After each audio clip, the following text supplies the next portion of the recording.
찬송가 95장 찬양 드리도록 하겠습니다. 찬송가 95장입니다.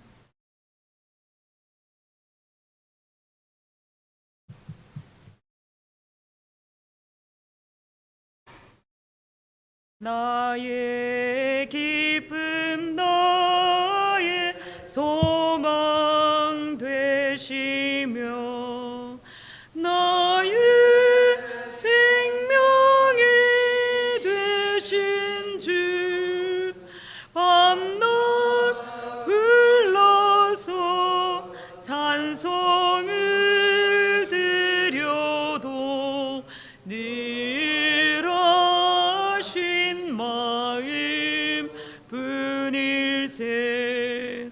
나의 사모하는 선한 목자는 어느 곳도 동산을 양의 무리와 늘 함께 가셔서 기쁨을 함께 하실까. 길도 없이 거친 넓은 들에서 갈 길 못 찾아 있으며 이리저리로 헤매는 내 모양 저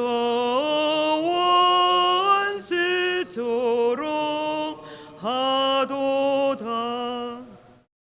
주의 자비롭고 화평한 얼굴 모든 천사도 반기며 주의 놀라운 진리의 말씀에 천지가 화답하도다. 나의 진정 사모하는 예수님 음성조차도 반갑고 나의 생명과 나의 참 소망은 오직 주 예수 뿐일세. 아멘. 신앙 고백 드리겠습니다. 나는 전능하신 아버지 하나님 천지의 창조주를 믿습니다. 나는 그의 유일하신 아들 우리 주 예수 그리스도를 믿습니다. 그는 성령으로 잉태되어 동정녀 마리아에게서 나시고 본디오 빌라도에게 고난을 받아 십자가에 못 박혀 죽으시고 장사된 지 사흘 만에 죽은 자 가운데서 다시 살아나셨으며 하늘에 오르시어 전능하신 아버지 하나님 우편에 앉아 계시다가 거기로부터 살아있는 자와 죽은 자를 심판하러 오십니다. 나는 성령을 믿으며 거룩한 공교회와 성도의 교제와 죄를 용서받는 것과 몸의 부활과 영생을 믿습니다. 아멘. 오늘 하나님의 말씀은 요한계시록 5장 1절에서 14절 말씀입니다. 요한계시록 5장 1절에서 14절 말씀입니다. 한 절씩 교독하도록 하겠습니다. 내가 보매 보좌에 앉으신 이의 오른손에 두루마리가 있으니 안팎으로 썼고 7인으로 봉하였더라. 또 보매 힘있는 천사가 큰 음성으로 외치기를 누가 그 두루마리를 펴며 그 인을 떼기에 합당하나 하냐. 하늘 위에나 땅 위에나 땅 아래에 능히 그 두루마리를 펴거나 보거나 할 자가 없더라. 그 두루마리를 펴거나 보거나 하기에 합당한 자가 보이지 아니하기로 내가 크게 울었더니 장로 중에 한 사람이 내게 말하되 울지 말라. 유다 지파의 사자 다윗의 뿌리가 이었으니 그 두루마리와 그 7인을 떼시리라 하더라. 내가 또 보니 보좌와 내 생물과 장로들 사이에 한 어린 양이 서 있는데 일찍이 죽임을 당한 것 같더라.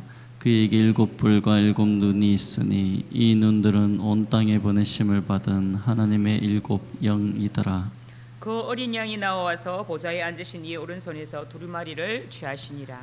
그 두루마리를 취하심에 내 생물과 24장로들이 그 어린 양 앞에 엎드려 각각 검은고와 향이 가득한 금 대접을 가졌으니 이 향은 성도의 기도들이라.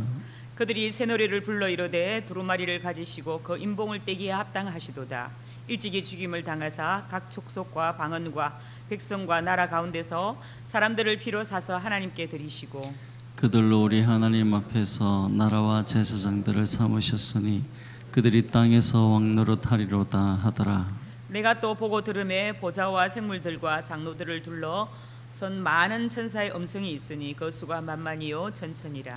큰 음성으로 이르되 죽임을 당하신 어린 양은 능력과 부와 지혜와 힘과 존귀와 영광과 찬송을 받으시기에 합당하더라 하더라. 내가 또 들으니 하늘 위에와 땅 위에와 땅 아래와 바다 위에와 또 그 가운데 모든 피조물이 이르되 보좌에 앉으신 이와 어린 양에게 찬송과 존귀와 영광과 권능을 세세토록 돌릴지어다 하니 내 생물이 이르되 아멘하고 장로들은 엎드려 경배하더라. 아멘. 오늘 말씀은 인을 떼기에 합당한 어린 양이란 제목을 가지고 말씀을 함께 나눠보도록 하겠습니다. 요한계시록의 핵심은 세상과 교회에 대한 그리스도의 계시입니다. 당시의 상황에는 외부적으로는 거대한 로마 제국이 박해하고 있는 그런 거대한 풍랑 속에서 이렇게 많은 혼동 상태였습니다. 또 내부적으로는 이단과 거짓 가르침과 영적 타락으로 인해서 아주 많은 어려움을 겪고 있었죠. 그런 상황 속에서 그리스도의 복음은 아주 초라하게 느껴졌고 또 로마의 법 앞에서 말씀이 전혀 힘을 쓰지 못하고 있는 것처럼 보였습니다. 더군다나 이 서신을 기록했던 사도 요한 또한 반모습에 유배되어서 참으로 난감했던 그런 시기였습니다. 당시 교인들은 굉장히 신앙적으로 회의를 느끼고 또 신앙을 붙잡아야 될지 또 세상을 붙잡아야 되는지에 대한 이런 두려움과 불안과 불신 가운데서 살고 있었습니다. 그런 상황 가운데서 하나님께서는 요한에게 환상을 보여주십니다. 요한의 눈에 들어온 것은 하늘의 보좌였습니다. 그리고 오늘 본문에서 보좌에 앉으신 이의 오른손에 들고 있는 이 두루마리를 보았습니다. 1절을 한번 보겠습니다. 내가 보매 보좌에 앉으신 이 오른손에 두루마리가 있으니 안팎으로 썼고 7인으로 봉하였더라. 사장에서 경배와 찬양을 받으신 보좌에 앉으신 이의 오른손에 두루마리가 있었습니다. 세상을 통치하시는 분의 권능과 오른손에 두루마리가 있었습니다. 이 책은 과연 무슨 책일까요? 1절 말씀을 보니 이 책은 안팎으로 내용이 적혀 있다고 합니다. 이 책들의 특징은 하나님께서 직접 기록하신 책이라는 것입니다. 오늘 하나님의 손이 붙들려 있는 이 책은 하나님께서 직접 그 내용을 기록하신 책이죠. 하나님의 오른손에 붙들린 책은 과연 어떤 내용을 담고 있을까요? 에스겔서 2장 8절에서 10절 말씀을 제가 한번 읽어보겠습니다. 너 인자야, 내가 내게 이르는 말을 듣고 그 패역한 족속같이 패역하지 말고 내 입을 벌리고 내가 내게 주는 것을 먹으라 하시기로 내가 보니 보라 한 손이 나를 향하여 펴지고 보라 그 안에 두루마리 책이 있더라. 그가 그것을 내 앞에 펴시니 그 안팎에 글이 있는데 그 위에 애가와 애곡과 재앙의 말이 기록되었더라. 에스겔이 천사로부터 두루마리 책을 받았습니다. 요한계시록에서 사도 요한이 본 책도 두루마리였습니다. 오늘 에스겔 10절 금방 말씀을 보니까 에스겔이 받은 책에 또한 안팎에 글이 쓰여져 있습니다. 10절 하반절을 보면 그 내용이 어떤 내용이 있습니까? 애가와 애곡 또 재앙의 말이 있습니다. 이 두루마리의 책은 다가올 심판과 재앙을 담고 있다는 것이죠. 이 책이 펼쳐지는 바로 그때 인류 역사의 마지막 심판이 전개될 것입니다. 오늘 본문 요한계시록 5장 1절에서 하나님께서 다가올 심판과 재앙을 상세하게 안팎으로 기록하신 두루마리 책, 이 책이 하나님의 오른손에 붙들려 있다고 말해주고 있습니다. 오른손은 권능과 이렇게 능력을 상징하죠. 요한이 본 이 두루마리에는 마지막 때에 완성될 하나님의 계획입니다. 이 세상의 역사는 결코 우연히 일어나는 일이 아니고 모두 하나님의 계획과 그 손안에 있다는 것입니다. 두루마리 안팎의 기록은 완벽한 하나님의 계획을 암시합니다. 요한이 이 책을 자세히 살펴보니 아무도 볼 수 없게 7개 인으로 봉해져 있다고 합니다. 숫자 7은 완전수로 아무도 볼 수 없게 완벽하게 봉인되어 있음을 의미하는 숫자이죠. 고대 사회에서 이 두루마리는 통치자들이 공식적인 내용들을 기록하여서 상대방에게 중요한 내용을 전달하기 위해서 이렇게 사용했던 두루마리입니다. 두루마리를 봉인한 이는 오직 이 두루마리를 쓴 사람과 또 수신자만이 이렇게 개봉할 수 있었습니다. 만약 수신자가 아닌 다른 사람이 이 인을 깨고 두루마리의 내용을 훔쳐본다면 그에게는 끔찍한 형벌이 주어지고 또 심한 경우에는 사형까지 처하게 되는 죄지기도 했다고 합니다. 그렇다면 하나님이 직접 안팎으로 이 기록하신 이 두루마리 책을 그 어느 누가 열어볼 수가 있을까요? 2절과 4절 말씀을 보시면 두루마리를 펼칠 만한 권세와 능력을 가진 자를 찾기 위해서 천사가 소리내어 외치기 시작합니다. 이렇게 외치고 있는 천사 자신도 힘이 센 천사입니다. 그러나 아무리 강하고 힘센 천사라 하더라도 그 스스로 인을 뗄 자격이 되지 않았고 책을 볼 수가 없었다는 것이죠. 자, 천사가 물어본 질문은 누가 책을 펴며 그 인을 떼기에 합당하냐라는 질문은 어느 누가 역사의 주인인가라는 동일한 물음과 같습니다. 인을 뗀다는 것은 두루마리의 내용을 계시하는 것과 동시에 그 내용들을 성취한다는 그런 의미이죠. 따라서 이 인을 떼기에 합당한 자를 찾는 것은 역사의 주인이 될 만한 자격이 있는 존재를 찾고 있다는 그런 내용입니다.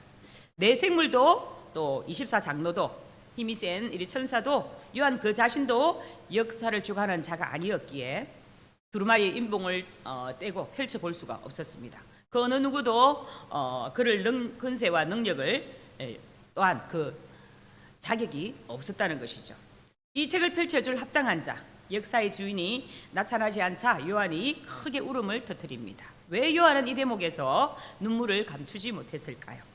도대체 인을 떼고 책을 펼치는 것이 무슨 의미가 있길래 이 책을 펼칠 사람이 없다고 이렇게 눈물까지 이렇게 흘리는 것일까요? 인을 떼서 두루마리가 펼쳐져야 재앙이 일어나는데 인을 뗄 사람을 찾지 못했기 때문입니다. 사실 책이 안 펼쳐지면 재앙도 안 오고 좋은 거 아닐까요? 오히려 사도 요한이 울고 있는 이유는 다음과 같습니다. 이 책이 펼쳐지는 것, 그것은 온 세상에 심판을 가져올 것입니다. 그러나 그것이 다가 아니죠. 심판과 함께 구속 역사의 완성이 온다는 겁니다. 온 성도가 그토록 기다리던 새 하늘과 새 땅이 오려면 반드시 이 두루마리가 펼쳐져야 한다는 것이죠.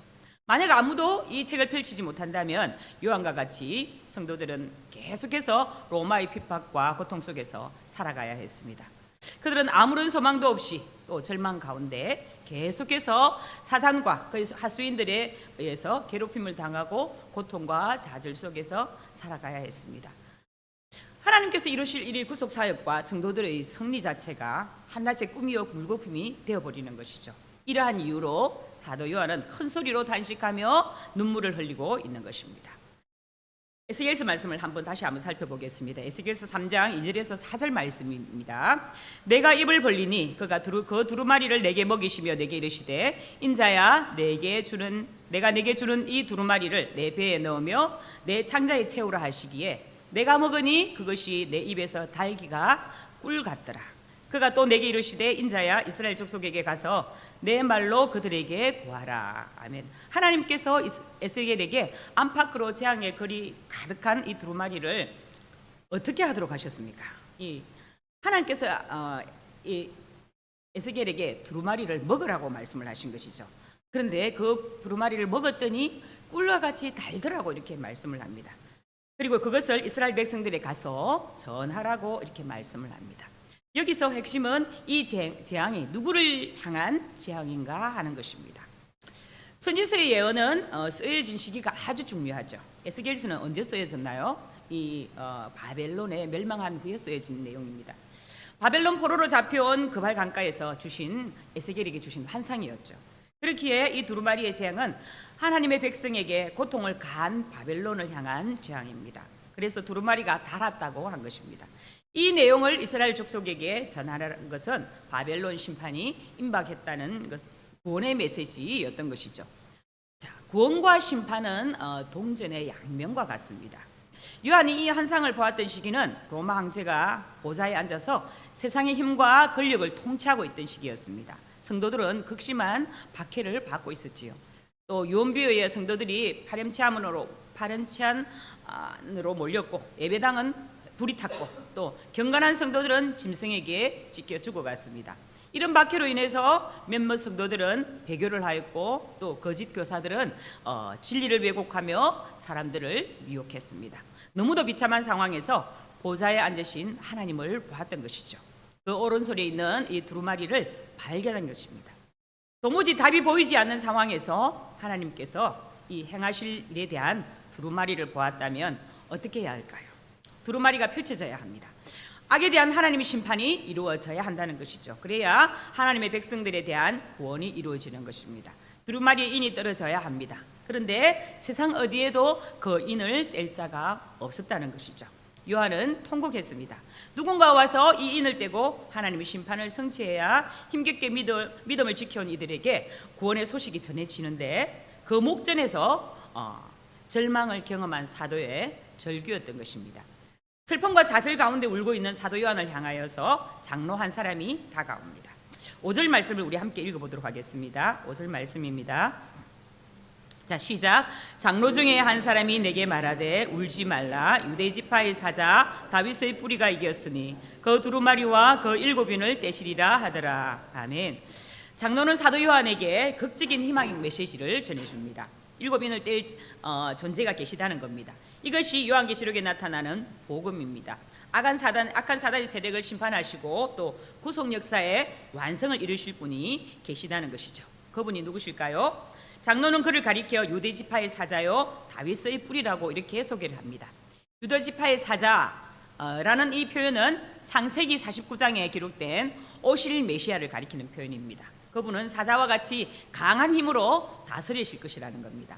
다윗의 뿌리라는 표현은 그분께서 다윗의 후손으로 오실 것이며 영원토록 왕으로 다스리실 분을 가리킵니다.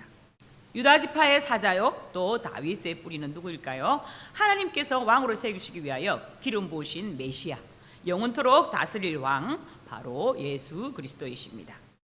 6절 말씀을 보면 이 어린 양은 어떤 특징을 가지고 있을까요? 첫 번째는 일찍 죽임을 당한 것 같더라라고 표현했습니다. 십자가에 죽으신 예수님이십니다. 사자와 같은 힘을 가졌지만 힘으로 밀어붙이는 것이 아니라 자신을 희생하여 우리를 구원하시려는 하나님의 뜻을 성취하신 예수님이십니다. 두 번째 특징은 어린 양에게 7뿔이 있었습니다. 자, 7뿔이 있었다는 것은 누구도 범접할 수 없는 권세와 영광을 가지신 것이죠. 세 번째 특징은 어린 양에게 7눈이 있었습니다. 7눈을 가졌다는 것은 온 세상을 꿰뚫어 볼 수 있는 능력을 가졌다는 것이죠. 이 7눈은 온 땅에 보내심을 받아 역사하는 하나님의 7영이라고 이렇게 했습니다. 7영은 온 땅에 보내심을 받은 성령님을 말씀합니다. 이것은 구원과 심판을 완성하실 예수님을 의미하죠. 예수님은 하나님의 오른손에서 두루마리를 넘겨받으십니다. 그리고 네 생물과 24장로들이 어린 양이신 예수님 앞에 엎드려 경배를 합니다. 이들은 각각 검은고 악기와 또 향이 가득한 금대접을 갖고 있습니다. 여기서 향이 가득한 금대접은 다름 아닌 성도들의 기도이죠. 이 본문에서 우리가 위로가 되는 것은 우리가 하나님께 드리는 기도는 결코 땅에 떨어지는 것이 아니라 하늘에 모두 상달되어서 보관되어 있다는 것입니다. 그냥 보관되는 것이 아니라 금대접에 보관되었다고 이렇게 말씀합니다. 이는 하나님께서 우리의 기도를 얼마나 소중하게 여기시는지를 보여주는 것입니다. 그래서 우리는 기도를 중요시 여기며 또 기도하기를 쉬지 말아야 하는 것입니다. 하나님이 우리 입술 옆에 귀를 대시고 우리의 신음과 기도를 이렇게 모두 들으시기 때문입니다. 기도는 변화의 힘입니다. 우리가 기도하는 동안 하나님께서 우리의 성격을 바꾸시고 인생을 보는 눈도 바꾸시고 또 부서진 관계도 회복하시고 또 불가능한 상황도 가능한 상황으로 바꾸시기 때문입니다. 9절에서 나오는 새 노래는 새로운 가사나 멜로디를 의미하는 것이 아니라 새로운 감격으로 부르는 찬양을 의미합니다. 새노래의 내용은 하나님의 구원이 어린 양이 죽임을 당함으로 이루어졌고, 또 모든 족속과 방언과 백성과 나라 가운데 샀다는 것은 그 어느 누구도 차별 없는 예수 그리스도의 사랑의 이렇게 원칙이라는 것입니다. 우리를 하나님의 다스림과 제사장으로 회복시켜서 땅에서 왕노릇하게 하실 것이며, 그 구원이 모든 민족에게 땅끝까지 미쳤다는 것입니다. 보좌와 내 생물과 장로들을 둘러싼 모든 천군과 천사들이 하늘에서 찬양을 드립니다. 영적인 존재들의 찬양이지요. 그런데 찬양을 부르고 있는 천사 찬양대의 숫자가 나옵니다. 그 수가 만만이요 천천이라. 이 표현은 그 수가 셀 수 없을 정도로 아주 많다는 표현입니다. 천사 하나가 찬양해도 얼마나 아름다울까요? 평생 잊지 못할 만큼 아름다운 소리일 것입니다. 하물며 천천만만의 천사들이 찬양하고 있으니 이것은 우리가 이 세상에서는 들을 수 없는 가장 아름다운 찬양일 것입니다. 큰 음성으로 이르되 죽임을 당하신 어린 양은 능력과 부와 지혜와 힘과 존귀와 영광과 찬송을 받으시기에 합당하도다 하면서 찬송을 드립니다. 이것은 어린 양 성자 예수님에 대한 찬송이죠. 그리고 13절 말씀에는 이 땅에 있는 모든 피조물들 이 찬송을 듣고 화답하게 되는데요. 땅과 하늘과 바다에 있는 모든 피조물들이 성부와 성자 예수님께 찬송하며 화답하는 것입니다. 그리고 이때 14절 말씀을 보시면 이 찬송을 듣고 천상에서 화답을 합니다. 내 생물이 이르되 아멘하고 장로들은 엎드려 경배하더라 라고 말씀을 합니다. 하늘과 땅에 있는 모든 피조물들이 창조주 하나님과 구원자 되시는 예수 그리스도를 높이고 찬송할 때 천상에 있는 네 생물과 24장로가 아멘 진실로 그러하다 하면서 엎드려 경배하고 예배했다라고 이렇게 말씀하고 있는 겁니다. 요한이 본 이 환상들은 누구도 보지 못한 영광의 세계이고 또 누구도 듣지 못한 찬송의 세계였습니다. 하나님이 보여주시지 않으면 어느 누구도 감히 상상조차 할 수 없는 하늘의 세계였습니다. 하나님은 우리에게 요한을 통해서 이 세계를 보라고 하신 것이죠. 여러분, 이것이 천상의 찬송과 예배의 모습입니다. 굉장히 웅장하고 광대하고 장엄한 예배의 모습입니다. 이 예배는 온 우주적인 예배라고 볼 수가 있는 것이죠. 하나님께서는 지금도 하늘과 땅에 있는 모든 피조물들이 드리는 예배를 받으시고 계십니다. 어떻게 보면 이 땅의 피조물과 자연들이 우리보다 더 영적인 찬양을 드립니다. 자기 나름대로 창조주 하나님의 영광을 드러내고 있는 것이죠. 그리고 아름다운 모습으로 예배를 드리고 있습니다. 자, 그러므로 내가 구원받은 백성으로서 하나님을 찬송하고 예수님을 찬송하는 예배에 참여하게 될 때 천상에 있는 모든 존재와 이 땅에 있는 모든 피조물들이 함께 참여하는 예배와 같은 것입니다.